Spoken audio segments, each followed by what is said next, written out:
Once upon a time, in a small village surrounded by towering mountains, there was a wise monk named Masterly. People from far and wide would visit his monastery, seeking his guidance and wisdom.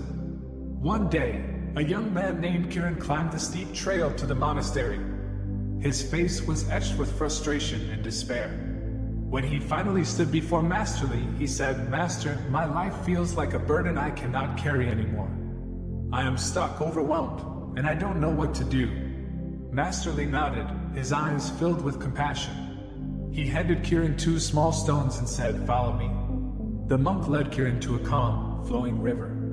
The sun reflected off the water like golden ribbons. Masterly stopped by the riverbank, turned to Kiran, and said, "Throw one of the stones into the river." Kiran did as he was told. The stone splashed into the water and disappeared. Masterly smiled and said, "Now, take the second stone and hold it tightly. Walk into the river until you can go no further." Confused but obedient, Kiran stepped into the cool water, clutching the stone. As he waded deeper, the water grew stronger. Soon, it was at his chest, and the current made it hard to stand. He looked back at the monk for guidance. "What do you feel, Kiran?" Masterly asked. "I feel the weight of the stone pulling me down, and the current pushing me back," Kiran replied. Masterly nodded and said, "Let go of the stone." Kiran felt an instant relief as he stood straighter.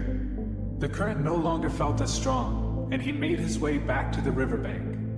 "Master," he said, "I feel lighter now, but I don't understand. What does this mean?"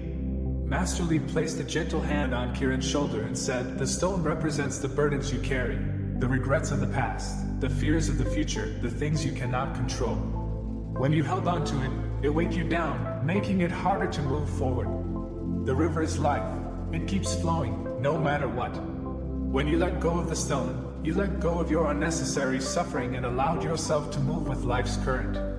From that day forward, Kiran learned to let go of the stones he had carried for so long. And in doing so, he found the freedom to embrace life as it was, flowing, ever-changing, and full of possibilities. So, the question for you today is, what stone are you holding on to? Is it time to let it go and let the river of life carry you forward? Let go. Be free.